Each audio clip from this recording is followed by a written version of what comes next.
Good evening, everyone. This is a breaking news update on the situation unfolding in our city. Authorities have confirmed a major incident that occurred earlier today. The event took place in the downtown area near Main Street. At this time, officials are still investigating the cause, but sources say several people have been injured in the incident. Emergency responders arrived at the scene quickly and they are working to provide aid. The injured are being taken to the nearby hospital for treatment.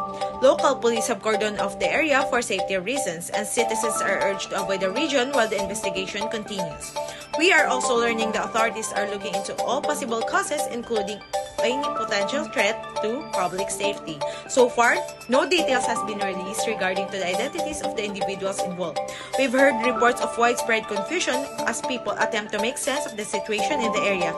We'll continue to follow the story closely and bring you updates as new information becomes available.